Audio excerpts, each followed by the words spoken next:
درود پیش کریں کہ اللہم صلی علی سیدنا مولانا محمد وعلی آل محمد کما تحب و ترضى صلی اللہ علیہ وسلم علیہ رسول اللہ صلی اللہ علیہ وسلم رسول و علی رسول پر ایک مرتبہ واضح درود شریف اللہم صلی علی سیدنا مولانا محمد جد الحسن والحسین وعلی آل سیدنا مولانا محمد جد الحسن والحسین. حضرات محترم، ماہ ذوالحج شریف کا مہینہ روا دوا ہے اور ویسے تو یہ پورا مہینہ ہی عظمت و برکت والا ہے، لیکن اس مہینے کے شروعاتی 10 دنوں میں خاص اللہ تعالیٰ کی رحمتیں نازل ہوتی ہے اور بڑے ہی افضل دنوں میں کو شمار کیا جاتا ہے. اور انہی ایام میں ایام نحر جو کہ قرب الہی کے حصول کی نیت سے جو جانور ذبح کیا جاتا ہے، شریعت کی اصطلاح میں اسے قربانی کہتے ہیں. اور علامہ صدر الشریعہ مفتی امجد علی اعظمی علیہ رحمہ فرماتے ہیں کہ مخصوص جانور کو مخصوص دن میں بنیت تقرب ذبح کرنا قربانی ہے، اور کبھی اس جانور کو فضیہ اور قربانی بھی کہتے ہیں، یعنی جو جانور ذبح کیا جاتا ہے. قربانی حضرت سیدنا ابراہیم علیہ السلام کی سنت ہے جو اس امت محمدیہ کے لیے باقی رکھی گئی ہے. محترم حضرات، ہر صاحب نصاب پر قربانی واجب ہے. اللہ تعالیٰ نے مصطفیٰ جان رحمت صلی اللہ تعالیٰ علیہ وسلم کو قربانی کا حکم دیتے ہوئے ارشاد فرمایا فصلی لربک وانحر، تو تم اپنے رب کے لیے نماز پڑھو اور قربانی کرو. قربانی ایک ایسی عبادت ہے کہ اللہ تعالیٰ نے اپنے پیارے نبی حضرت سیدنا اسماعیل علیہ السلام کی جان کے فدیے میں ذبیحہ دے کر لوگوں کے لیے اسے مقرر فرمایا. ارشاد ربانی ہے وَفَدَيْنَاهُ بِذِبْحٍ عَظِيمٍ، ہم نے ایک بڑا ذبیحہ اس یعنی اسماعیل علیہ السلام کے فدیے میں دے کر اسے بچا لیا. حضرات گرامی، قربانی اسلامی شعار یعنی اسلام کی نشانی اور رحمت الہی ہے. تقویٰ و پرہیزگاری اور اللہ تعالیٰ کی رضا کی خاطر دی جانے والی قربانی کو اللہ تعالیٰ قبول و مقبول فرماتا ہے. اللہ تبارک و تعالیٰ نے ارشاد فرمایا لَن يَنَالَ اللَّهَ لُحُومُهَا وَلَا دِمَاؤُهَا وَلَٰكِن يَنَالُهُ التَّقْوَىٰ مِنكُمْ، اللہ کو ہرگز نہ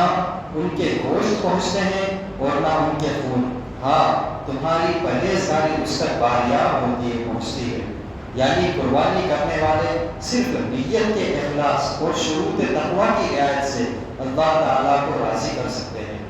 اللہ تعالیٰ کی بارگاہ میں قربانی پیش کرنا نہایت ہی پسندیدہ عمل ہے. عید الاضحیٰ کے ایام میں خالق کائنات جل جلالہ کو قربانی سے زیادہ کوئی عمل محبوب نہیں ہے. ام المومنین حضرت سیدتنا عائشہ صدیقہ طیبہ طاہرہ رضی اللہ تعالیٰ عنہا سے روایت ہے کہ رحمت عالم صلی اللہ تعالیٰ علیہ وسلم نے ارشاد فرمایا کہ قربانی کے دن اللہ تعالیٰ کی بارگاہ میں مسلمان کا کوئی عمل قربانی کرنے سے زیادہ پسندیدہ نہیں ہے. قربانی کا جانور قیامت کے دن اپنے سینگوں، بالوں اور کھروں سمیت آئے گا اور یقیناً اس کا خون زمین پر گرنے سے پہلے اللہ تعالیٰ کے ہاں مقام مقبولیت حاصل کر لیتا ہے. لہذا خوش دلی کے ساتھ قربانی کیا کرو.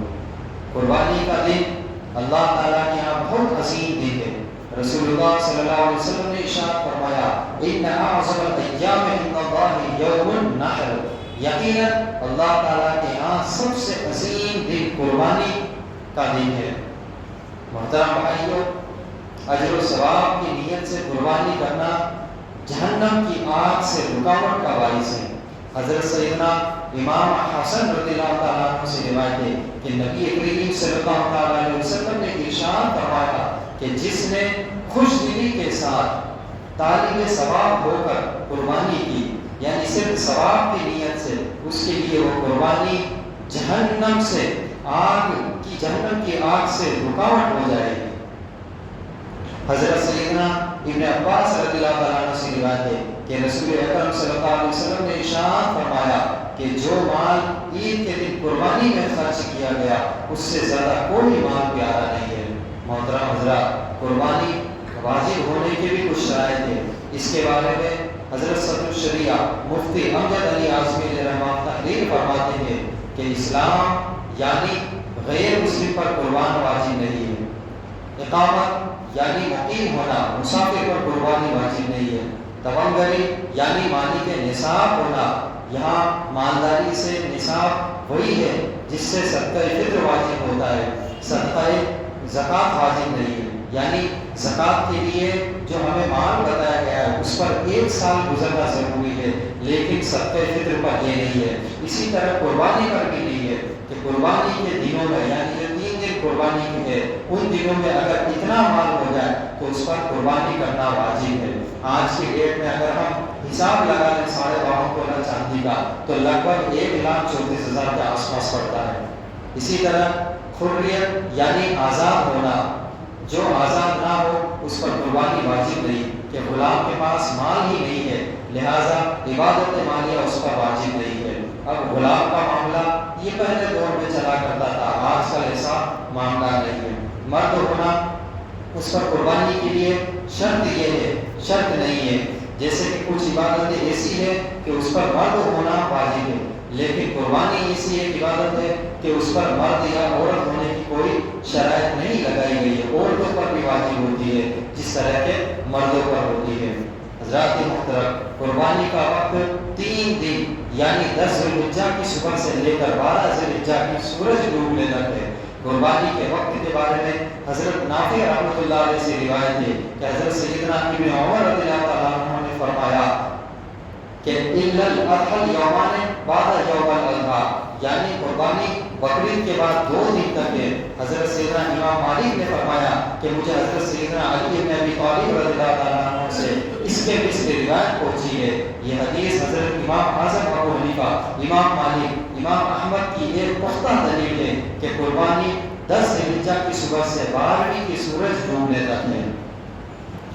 حضرات محترم، جس شخص پر قربانی واجب ہو اسے چاہیے کہ جانور اچھا اور بے عیب خریدے۔ حضور نبی کریم صلی اللہ علیہ وسلم نے ارشاد فرمایا کہ 4 قسم کے جانوروں کی قربانی درست نہیں ہے۔ پہلا وہ کانا جانور جس کا کانا پن صاف معلوم ہو، دوسرا ایسا بیمار جانور جس کی بیماری ظاہر ہو، تیسرا ایسا لگڑا جانور جس کا لگڑا پن صاف معلوم ہو، اور چوتھا ایسا کمزور جانور جس کی ہڈیوں میں گودا نہ رہا ہو۔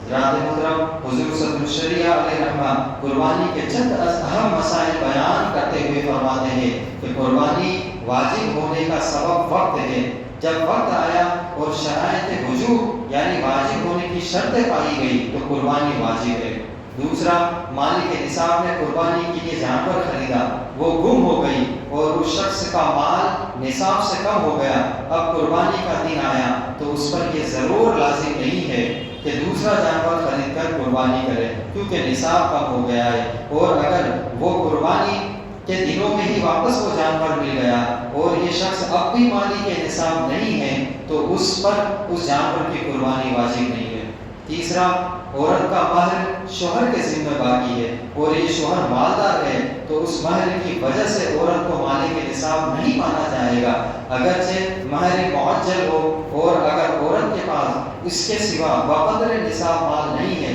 تو عورت پر قربانی واجب نہیں ہے۔ اسی طرح چوتھا، بالغ لڑکیوں یا بیوی کی طرف سے قربانی کرنا چاہتا ہے تو ان سے اجازت حاصل کرے، بغیر ان کے کہے اگر کر دی تو ان کی طرف سے واجب ادا نہ ہوا، اور اگر نابالغ کی طرف سے اگرچہ واجب نہیں ہے مگر کر دینا بہتر ہے۔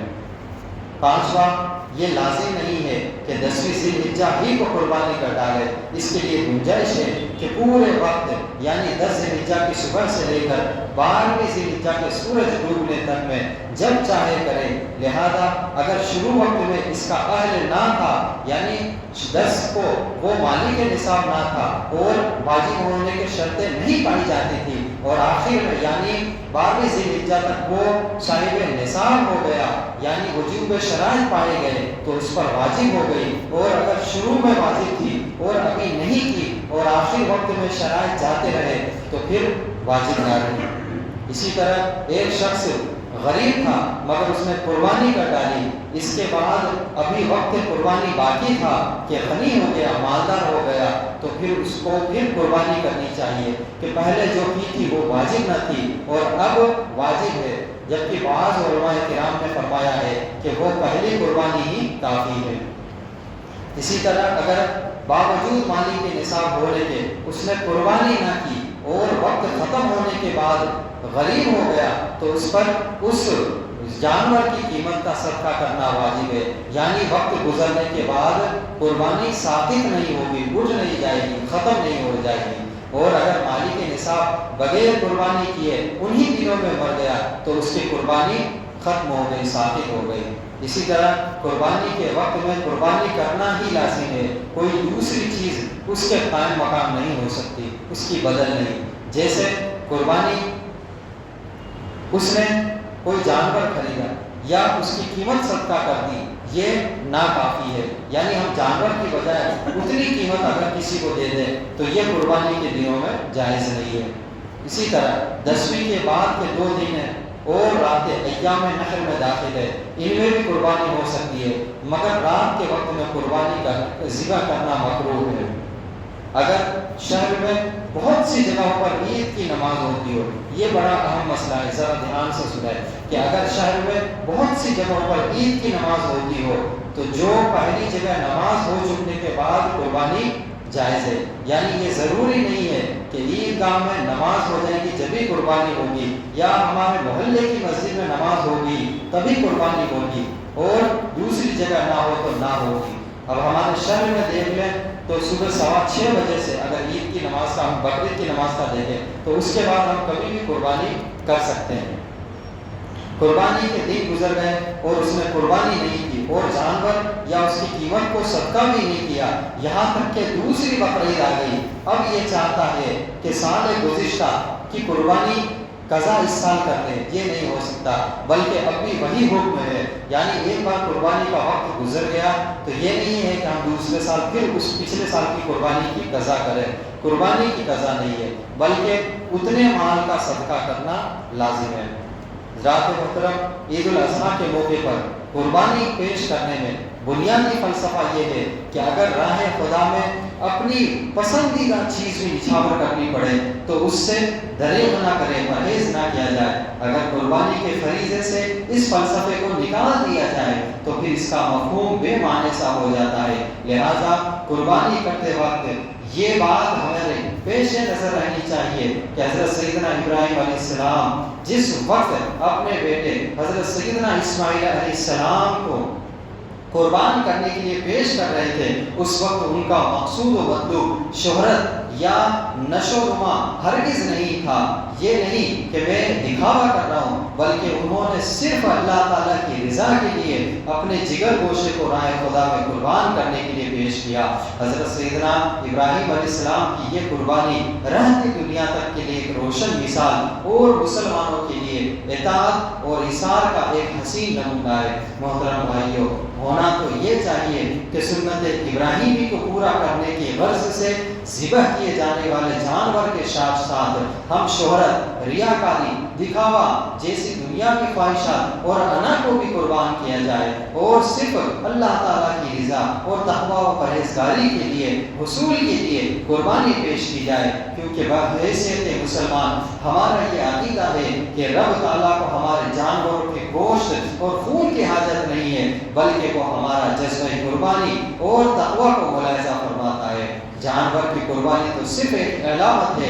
اصل قربانی تو یہ ہے کہ احکام شریعت کی تکمیل میں اپنی نفسانی خواہشات کو قربان کیا جائے، اپنی سہولیت اور ضروریات کو نظر انداز کر کے اپنے مسلمان بھائیوں کی مدد کی جائے، اپنی ذات کو تقویٰ، خلوص اور ایثار کا پیکر بنایا جائے۔ ہمارے معاشرے میں عموماً یہ دیکھا دیکھا گیا ہے کہ صاحب حیثیت لوگ قربانی کے لیے لاکھوں روپے خرچ کرتے ہیں، اعلیٰ سے اعلیٰ نسل کے جانور خرید کر اس نیک کام میں ایک دوسرے سے آگے بڑھنے کی کوشش کرتے ہیں اور ہر ممکن کوشش کرتے ہیں، اور یہ عمل اگر صرف رضا الہی کے پیش نظر ہے تو بہت اچھی بات ہے، لیکن اس سے مقصود شہرت یا دکھاوا ہے تو یہ سب دھن دولت رائے گا ہے۔ آج کل دیکھا جاتا ہے کہ سوشل میڈیا کا دور ہے، ایک دوسرے کو دکھانے کے لیے ہم مہنگے مہنگے بکرے خریدتے ہیں، پھر ہم اس کو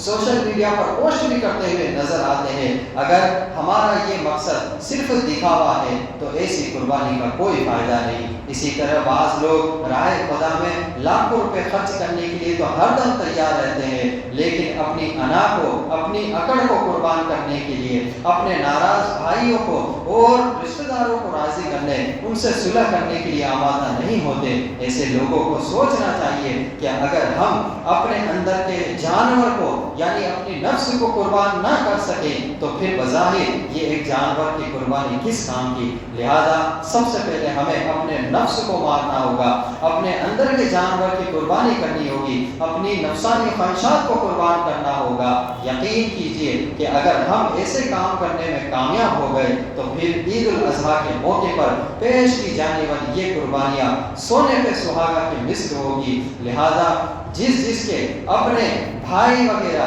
یا اور کوئی رشتہ داروں سے آپس میں ناراضگی ہے تو وہ عید قربا کے موقع پر ان ایام میں آپس کی تمام رنجشیں، ناراضگیاں دور کرے، اپنے دل کو کینہ، بغض، عداوت، چغل خوری اور حسد جیسے ایمان کو جلانے والی چیز اور ان خطرناک گناہوں سے پاک و صاف کر کے ہمیشہ کے لیے آپس میں شیر و شکر ہو جائے، ایک دوسرے سے مصافحہ معانقہ کرے، عید کے مبارکباد دے کہ اللہ کے رسول صلی اللہ علیہ وسلم کی رضا اور اپنے گناہوں کی معافی حاصل کرے۔ حضور نبی اکرم صلی اللہ علیہ وسلم نے ارشاد فرمایا کہ جب ایک مسلمان اپنے مسلمان بھائی سے ملتا ہے، اس سے مصافحہ کرتا ہے تو ان دونوں کے گناہ اس طرح جھڑتے ہیں جس طرح موسم خزاں میں پتجھڑ کے موسم میں درخت کے پتے جھڑتے ہیں، اور ان دونوں کی بخشش کر دی جاتی ہے اگرچہ ان کے گناہ سمندر کے جھاگ کے برابر ہو۔ حضرات محترم،